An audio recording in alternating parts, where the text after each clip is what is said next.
A'udzubillahi minasyaitonirrajim. Bismillahirrahmanirrahim. Assalamualaikum warahmatullahi taala wabarakatuh. Salam sejahtera dan salam perpaduan buat seluruh dunia. Pak cik, mak cik, otok arung, datuk nenek, anak-anak muda yang dimuliakan oleh Allah Subhanahu wa taala. Hari ini tajuk khutbah Jumaat kita berbunyi pemimpin, penyamun, penyangak dan tidak amanah dijanjikan neraka jahanam oleh Allah Subhanahu wa taala. Atas nama Allah yang Maha Berkuasa, atas nama Allah yang Maha Pengasih lagi Maha Penyayang, saya sebagai rakyat di negara Islam berdaulat ini ingin berkongsi beberapa mesej kepada pemimpin-pemimpin di dalam negara Malaysia dan seluruh dunia. Bersama-samalah kita menambahkan rasa takut kepada Allah, kepada Datuk Seri Najib Razak yang amat saya sayangi kerana Allah. Ittaqullah, ittaqullah, ittaqullah. Bertakwalah kita dan tambahlah rasa takut kita kepada Allah Subhanahu wa taala. Wahai bosku Najib, yang amat saya hormati, yang amat saya kasihi kerana Allah. Hari ini kita digemparkan dengan pengumuman oleh institusi kehakiman negara bahawa pengurusan dan perbicaraan kes jenayah rompakan Datuk Seri Najib Razak bersama Irwan Serigar bernilai 6.6 bilion ringgit akan bermula pada 1 Mac tahun 2022 ini.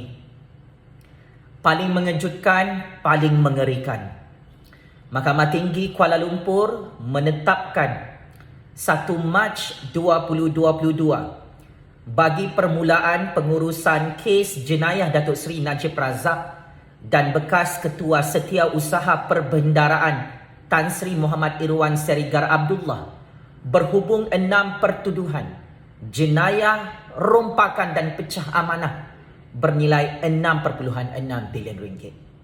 Untuk makluman lebih 32 juta rakyat, untuk makluman seluruh dunia di hari Jumaat yang penuh barakah. Timbalan Pendakwa Raya Syafiq Hasim ketika ditemui oleh wartawan-wartawan media tempatan berkata, Ya Arif, Hakim Datuk Muhammad Jamil Husin menetapkan tarikh 1 Mac 2022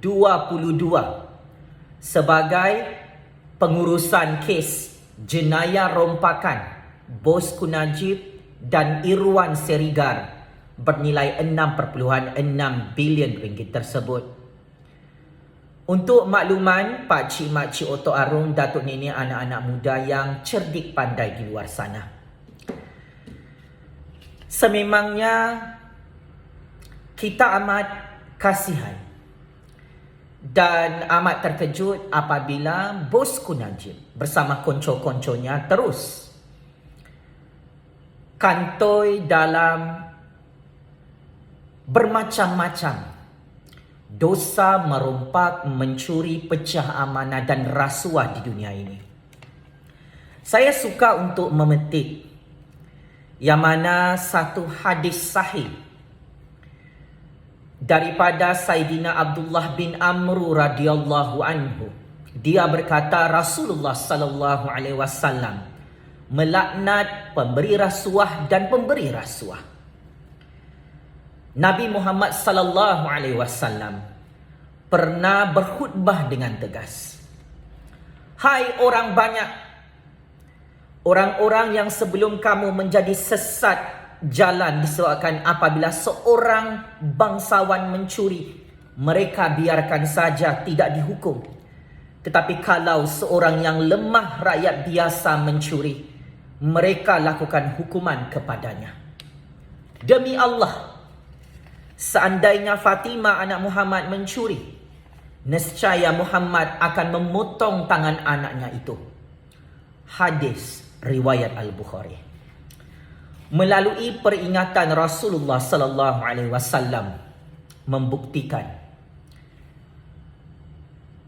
budaya mencuri, merompak, pecah amanah dan rasuah ini dilaknat dalam agama Islam, dalam kitab Al-Quran, dilaknat oleh Allah, dilaknat oleh Nabi Muhammad sallallahu alaihi wasallam di dunia dan akhirat.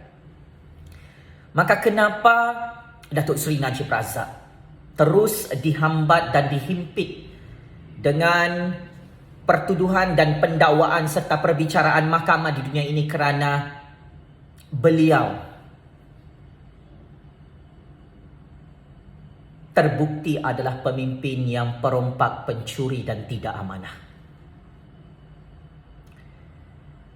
Perkara ini di dalam Islam menegakkan keadilan undang-undang adalah wajib.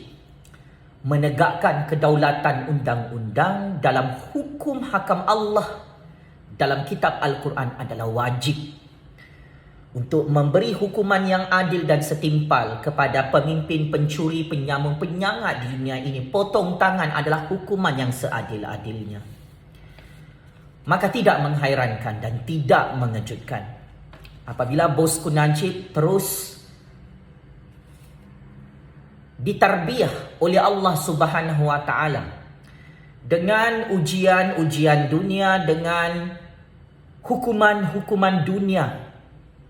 Apabila beratus-ratus kes rompakan melibatkan Datuk Seri Najib Razak terus ditunjukkan oleh Allah di dunia akhir zaman ini. Kes rompakan 6.6 bilion ringgit. Skandal pecah amanah, skandal rasuah, skandal mencuri dan merompak yang paling besar nilainya, kantoi dalam sejarah politik negara Malaysia berdaulat ini. Apabila bosku Najib dan konconya didakwa dalam mahkamah dan akan terus dibicarakan bagi tahun 2022. Kes rompakan 1MDB 2.3 bilion ringgit dicuri oleh bosku Najib. Terus diadili, terus dibuka dan dibicarakan dalam mahkamah Malaysia, masih tidak ditutup sehingga sekarang. Kes rompakan SRC 1MDB 42 juta ringgit. Bosku Najib kalah dan didapati bersalah oleh Hakim Mahkamah Tinggi Kuala Lumpur dan Hakim-Hakim Mahkamah Rayuan di Istana Kehakiman Putrajaya baru-baru ini. Kebenaran sememangnya terlalu pahit untuk ditelan dan didengar. Kepada umat Islam yang takutkan Allah, yang solat 5 waktu, yang melaksanakan ibadah solat Jumaat hari ini, Allah Subhanahu wa taala dan Rasulullah sallallahu alaihi wasallam memerintahkan kita untuk tidak taat dengan pemimpin yang tidak amanah, yang merompak, mencuri dan rasuah. Kita masih ingat bagaimana ajaran agama Islam itu mengajar kita untuk menolak pemimpin yang korup, yang tidak adil, yang zalim, pencuri, penyamun, penyangak dan tidak amanah. Maka sebagai orang Islam yang takutkan Allah, yang tidak mahu masuk neraka Jahannam, kita tidak boleh berkomplot dengan pemimpin-pemimpin penyamun dan penyangak di dunia ini. Pakcik makcik Oto Arum, Allah Subhanahu wa taala melaknat pemimpin yang menipu dan berbohong dengan rakyatnya sehingga sanggup merompak dan mencuri harta rakyat dan watannya.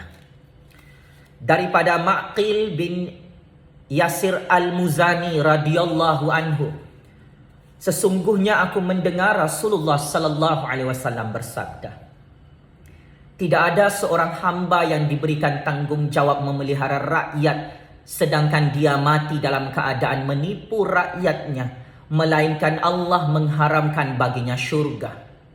Hadis sahih nombor 142. Pemimpin yang terus menipu, berbohong dan terus berbohong untuk kekayaan dunia dilaknat oleh Allah dilaknat oleh Rasulullah, diharamkan syurga untuk mereka. Salah satu hadis sahih, Rasulullah sallallahu alaihi wasallam pernah bersabda, sesungguhnya perkara yang paling aku bimbang terhadap umatku adalah munculnya pemimpin-pemimpin yang menyesatkan. Dan kemudian Rasulullah sallallahu alaihi wasallam bersabda, akan sentiasa ada satu kumpulan dari umat ini yang akan memperjuangkan kebenaran. Tidak ada satu pun yang boleh memudaratkan mereka sekiranya dicela oleh golongan yang mencela mereka, sehinggalah Allah menentukan urusan mereka. Pak cik, mak cik, oto aro, di saat kita menasihati, menegur pemimpin-pemimpin kita yang merompak, mencuri dan tidak amanah seperti bosku Najib itu, kita perlu tergolong dalam kumpulan umat pejuang kebenaran. Sememangnya bukan mudah untuk menyampaikan syahadatul haq yang dicintai dan disukai oleh Allah Subhanahu wa taala di dunia akhir zaman ini. Pemimpin-pemimpin yang menyesatkan umat di akhir zaman di negara Malaysia berdaulat ini sangat ramai, pak cik mak cik, oto aro.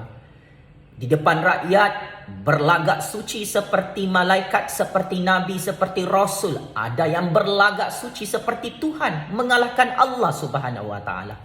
Tetapi di belakang rakyat mereka mencuri, merompak di waktu siang, di waktu malam, mencuri harta negara, berbilion-bilion ringgit, trilion-trilion ringgit untuk kekayaan diri mereka dan keluarga mereka. Maka Allah Subhanahu wa taala dan Rasulullah memberi amaran keras di dalam Al-Quran, dalam hadis Rasulullah sallallahu alaihi wasallam. Pemimpin-pemimpin yang menyesatkan umat di akhir zaman akan dihancurkan oleh Allah secara perlahan-lahan di dunia dan akhirat.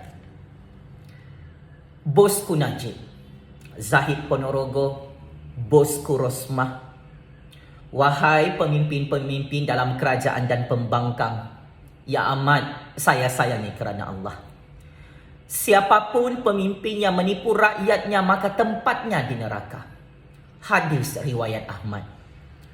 Sesungguhnya dosa itu di atas orang-orang yang berbuat zalim kepada sesama manusia dan melampaui batas di bumi tanpa mengindahkan kebenaran.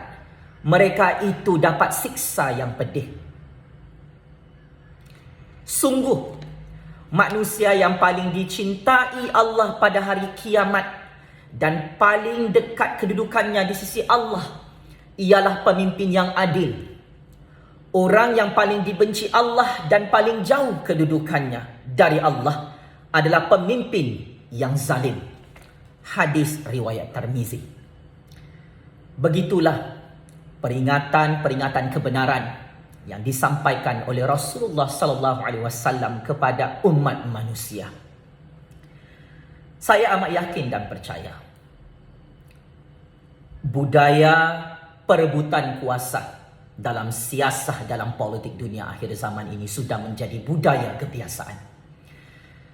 Saya sebagai rakyat, sebagai hamba Allah yang hina, sentiasa ingat akan pesanan Rasulullah sallallahu alaihi wasallam yang mana dalam siasah syariah, dalam politik dunia akhir zaman, Rasulullah dan para ulama tidak menggalakkan mana-mana manusia gilakan kuasa dan mengingatkan kita untuk tidak mengejar jawatan dan pangkat dalam politik dan pentadbiran. Allah Subhanahu wa taala dan Rasulullah menyatakan bahawa amanah untuk menjadi pemimpin, untuk menjadi penguasa itu adalah sangat-sangat berat.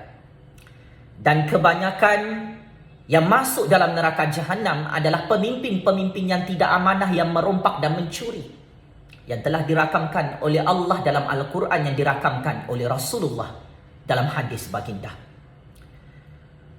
Pak cik, mak cik, oto arum, di dunia akhir zaman kita melihat pemimpin-pemimpin kita bergaduh siang dan malam merebutkan kuasa dan pangkat Perdana Menteri.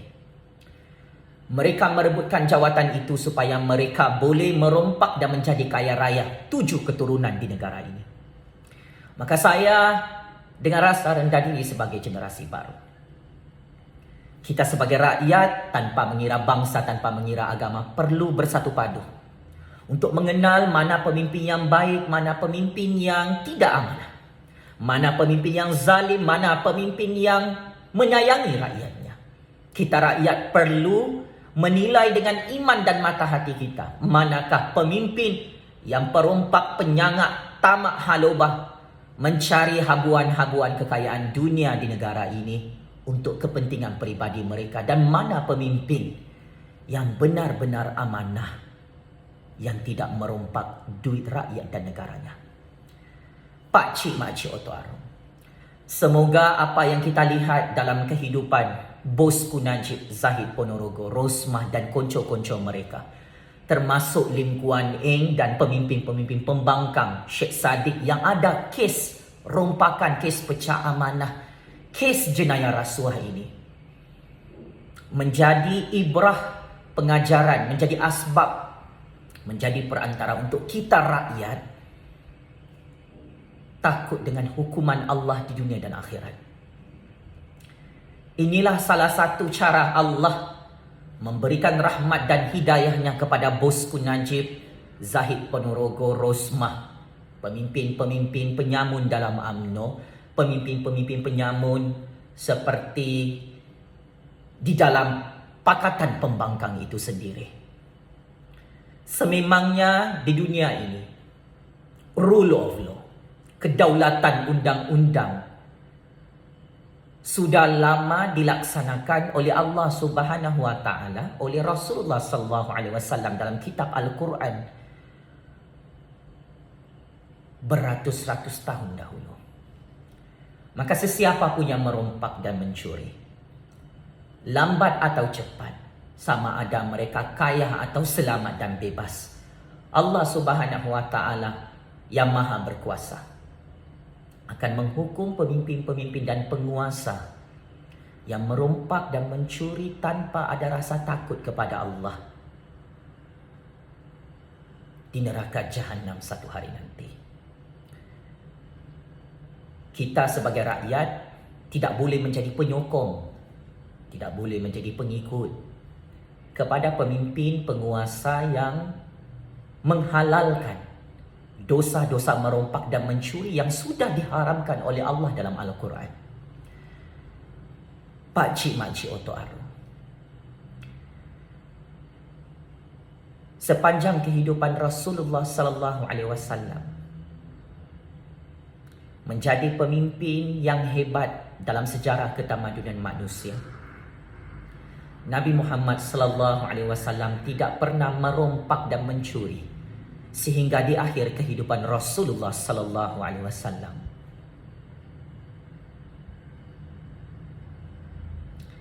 mati dalam kemuliaan walaupun baginda sangat-sangat miskin.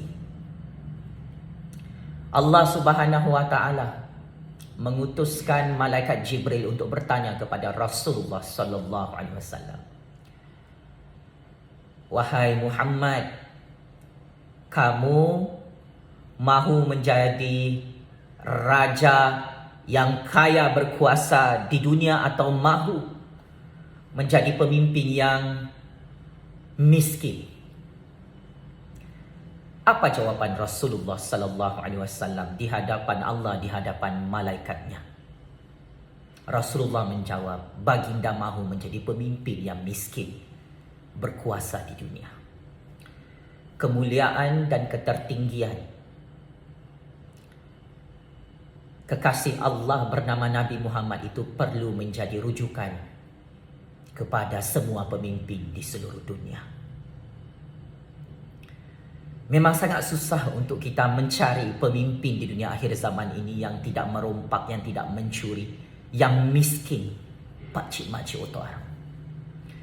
Tetapi Rasulullah sallallahu alaihi wasallam yang terus menjadi sebutan hari ini di seluruh dunia, pemimpin paling ulung dalam sejarah ketamadunan manusia, sifat siddiq, amanah, fatonah dan tabligh dalam diri kepimpinan politik Rasulullah sallallahu alaihi wasallam terus dilupakan oleh ramai pemimpin-pemimpin Islam di seluruh dunia. Semoga Allah Subhanahu wa taala mengampunkan dosa-dosa bosku Najib, Zahid Ponorogo, bosku Rosmah, Sheikh Sadiq Lim Guan Eng dan pemimpin-pemimpin perompak penyangak korup di negara ini. Saya mengharapkan keadilan undang-undang, kedaulatan undang-undang terus berani ditegakkan oleh hakim-hakim yang amanah, lagi adil, lagi bijaksana dalam negara Malaysia, negara Islam berdaulat ini. Dunia ini hanyalah sementara. Bosku Najib, bosku Rosmah, Zahid Ponorogo, Lim Guan Eng, Sheikh Sadiq dan pemimpin-pemimpin sekalian yang amat saya sayangi kerana Allah. Harta, pangkat, kekuasaan, kemasyhuran dunia ini tidak akan selama-lamanya kekal di dunia. Hidup di dunia ini diibaratkan oleh Allah, oleh Rasulullah seperti sekelip mata sahaja.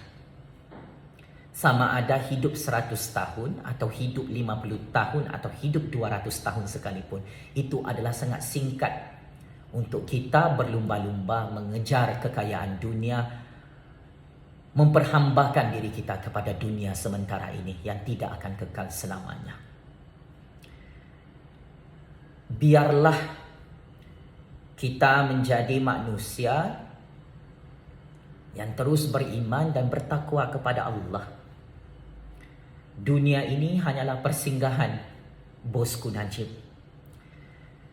Mungkin hari ini kita boleh jadi kaya raya untuk mendapat kemasyhuran dunia, tetapi Allah yang Maha Berkuasa boleh merampas semula kekayaan, pangkat dan kuasa yang dilaknat oleh Allah itu. Ada ramai pemimpin yang disiksa dalam liang lahat kubur, di padang mahsyar, di neraka Jahannam, menyesal berebut-rebut kuasa dan pangkat sepanjang hidup mereka di dunia. Sebab itu, sehingga saat ini walaupun saya ditawarkan dengan pangkat dan jawatan di dunia,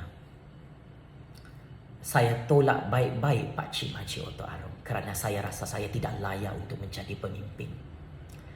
Di dunia akhir zaman ini, apabila anda gila mahukan kuasa, maksudnya anda mahu jadi perompak, penyamun dan penyangak, bukan mahu menjadi pemimpin. Saya sebagai generasi baru, saya tidak mahu masuk neraka Jahannam, saya tidak mahu melanggar perintah Allah Subhanahu wa taala hanya semata-mata tergila-gilakan kuasa, pangkat, jawatan dan kemewahan dunia. Adalah lebih baik hidup miskin jadi rakyat biasa daripada kita bersekongkol menjadi pemimpin dan penguasa yang bangga dan tidak ada rasa malu merompak harta rakyat dan negara di hadapan Allah yang Maha melihat, yang Maha berkuasa itu. Bertaubatlah dan kembalilah ke pangkal jalan. Percaya ataupun tidak, mana-mana pemimpin di dunia ini yang merompak, mencuri, yang tidak amanah, yang buat rasuah, yang menipu dan berbohong, yang mengkhianati agama Islam, yang mengkhianati rakyatnya, dijanjikan neraka Jahannam oleh Allah Subhanahu wa taala. Maka kepada bosku Najib, kebenaran adalah tetap kebenaran. Apa yang ditunjukkan oleh Allah, beratus-ratus kes jenayah rompakan bosku Najib ini perlu menjadi pengajaran kepada semua pemimpin di seluruh dunia. Kekayaan tidak boleh dibawa mati, bosku. Duit haram yang dirompak berpuluh-puluh bilion ringgit tidak boleh dibawa masuk ke dalam lubang kubur, melainkan perkara itu membawa kita ke neraka Jahannam Allah. Pak Cik Makcik Oto Arom, semoga kita rakyat terus dirahmati Allah, dipimpin dengan rahmat dan hidayahnya. Kita tidak pernah membenci pemimpin-pemimpin kita. Kita tidak pernah membenci dan berdendam dengan bosku Najib Zahid Ponorogo, bosku Rosmah, dengan mana-mana pemimpin yang mengkhianati, yang menipu rakyat dengan manifesto PRU 14, yang merompak dan mencuri harta negara secara halus. Kita hanya tidak suka dengan budaya dan tindakan sikap mereka merompak dan mencuri. Kita mengharapkan Allah Subhanahu wa Ta'ala akan terus menunjukkan kebenaran dan keadilan kekuasaannya, agar pemimpin-pemimpin kita berhenti merompak dan mencuri di dunia ini. Ingatlah hari kematian kita, bosku Najib. Orang yang bijaksana bukan orang yang pandai merompak. Orang yang bijaksana adalah orang yang mengingat hari kematiannya. Bosku Najib Zahid Ponorogo, bosku Rosmah, kamu pemimpin dan penguasa yang kaya raya bukan Tuhan. Kita sama-sama manusia berdarah merah. Maka saya dengan rasa rendah diri akan terus mendoakan keampunan untuk dosa-dosa bosku Najib yang sudah terbukti merompak dan mencuri di dunia ini, agar mendapat keampunan Allah dan mendapat rahmat dan hidayah daripada Allah. Hidayah ini bukan milik manusia, ia adalah milik Allah. Lambat atau cepat saya mengharapkan pengakhiran kehidupan bosku Najib, bosku Rosmah Zahid Ponorogo akan berakhir dengan pengampunan jika mereka bertaubat sebelum mati. Sekian. Wabillahi taufiq wal hidayah. Wassalamualaikum warahmatullahi ta'ala wabarakatuh. Kepada bosku Najib, selamat maju jaya untuk kes mahkamah kamu, iaitu kes rompakan 6.6 bilion ringgit yang akan mula dibuka pada 1 Mac tahun 2022 ini. Selamat maju jaya untuk kes rompakan 1MDB 2.3 bilion ringgit yang masih tidak ditutup dalam negara berdaulat ini. Selamat maju jaya bosku Najib untuk kes-kes jenayah rompakan SRC 1MDB, kes tidak membayar cukai dalam negara berbilion-bilion ringgit. Selamat maju jaya untuk kes jenayah rompakan Zahid Hamidi yang sudah kalah baru-baru ini, kes jenayah rasuah, jenayah rompakan bosku Rosmah. Ingat, wahai bangsa Melayu yang hebat, umat Islam yang hebat di negara Malaysia berdaulat ini, jangan cuba untuk kita menegakkan benang yang basah. Allah dan Rasulullah mengharamkan mana-mana umat Islam, mana-mana pemimpin untuk merompak dan mencuri harta rakyat dan harta negaranya. Apapun alasan, Islam, Al-Quran, Rasulullah tidak pernah menghalalkan budaya merompak dan mencuri ini. Sama-sama kita sebagai rakyat, jangan jadi pengikut Dajjal, jangan jadi pengikut iblis dan syaitan. Jangan kita menjadi pengikut kepada pemimpin-pemimpin yang sesat, melawan Allah, melawan hukum-hukum Allah dalam Al-Quran, sehingga bangga merompak dan mencuri harta rakyat dan negaranya di dunia akhir zaman. Apa yang baik datang daripada Allah, yang tidak baik itu adalah kelemahan saya sendiri. Saya menyampaikan khutbah Jumaat ini atas rasa kasih sayang dan cinta saya kepada bosku Najib, bosku Rosmah Zahid Ponorogo, ke atas penguasa dan pemimpin di seluruh dunia. Peringatan ini saya hanyalah asbab untuk menegur pemimpin-pemimpin kita di dunia akhir zaman. Kita tidak mahu melihat pemimpin-pemimpin kita, kehidupan mereka dihancurkan oleh Allah di dunia dan akhirat, pakcik-makcik otak Arab. Kita tidak mahu melihat bosku Najib, bosku Rosmah Zahid Ponorogo, Syekh Saddiq Lim Kuan Yin dihumban ke dalam neraka Jahannam oleh Allah. Sebab itu kita menyampaikan kebenaran ini walaupun terlalu pahit untuk ditonton dan didengar di dunia akhir zaman. Sekian. Terima kasih.